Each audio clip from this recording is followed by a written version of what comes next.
Islamic documentary channel, Golden Past. আপনি কি জানেন কখনো কখনো একটি ছোট সিদ্ধান্ত পুরো ইতিহাসের গতিপথ বদলে দিতে পারে? এক ফোঁটা পানি, হ্যাঁ মাত্র এক ফোঁটা পানি, যা মেশানো যেত দুধের সাথে, লুকিয়ে কাউকে না জানিয়ে।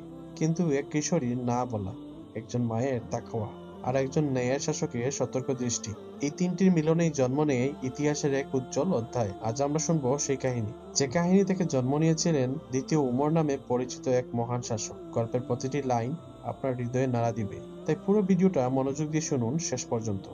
ওমর ইবনে খাত্তাব রাদিয়াল্লাহু আনহু এর গোলাম আসলাম রাদিয়াল্লাহু আনহু এর বর্ণনা করেন, এক রাতে আমি উমর রাদিয়াল্লাহু আনহু এর সাথে ছিলাম। তখন তিনি মদিনাবাসীদের অবস্থা পর্যবেক্ষণের জন্য টহল দিচ্ছিলেন। মাঝরাতে উমর রাদিয়াল্লাহু আনহু এমন একটি ঘরের দরজার কাছে গিয়ে দাঁড়ালেন, যে ঘরে মা তার মেয়েকে ডেকে বলছে, মেয়ে আমার, তুমি উঠে দুধের সাথে পানি মেশাও। তখন মেয়েটি বলল, মা, আপনি কি জানেন যে এ ব্যাপারে উমর রাদিয়াল্লাহু আনহু এর সিদ্ধান্ত কি? মা বললেন, তার সিদ্ধান্ত কি? মেয়ে বলল, উমর রাদিয়াল্লাহু আনহু একজন ঘোষকের মাধ্যমে এ নির্দেশ দিয়েছেন যে তোমরা দুধের সঙ্গে পানি মিশ্রণ করবে না।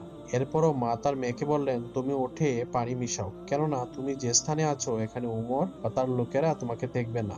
মেয়ে বলল, আল্লাহর শপথ, আমি এমন নই যে সবার সামনে তার আদেশ অমান্য করব আর গোপনে তার নাফরমানি করব। উমর রাদিয়াল্লাহু আনহু সব কথা শুনলেন। তিনি তার গোলাম আসলামকে বললেন, তুমি এ দরজা এবং স্থানটি ছিন্ন রেখো। এরপর রাত শেষ হয়ে ভোর হলে উমর রাদিয়াল্লাহু আনহু আসলামকে বললেন, তুমি সেখানে যাও এবং মা মেয়ের অবস্থা পর্যবেক্ষণ করো, তাদের স্বামী আছে কিনা। আসলাম বললেন, আমি সেখানে গিয়ে জানতে পারলাম মেয়েটির স্বামী নেই, এমনকি তার মাও স্বামীহীন।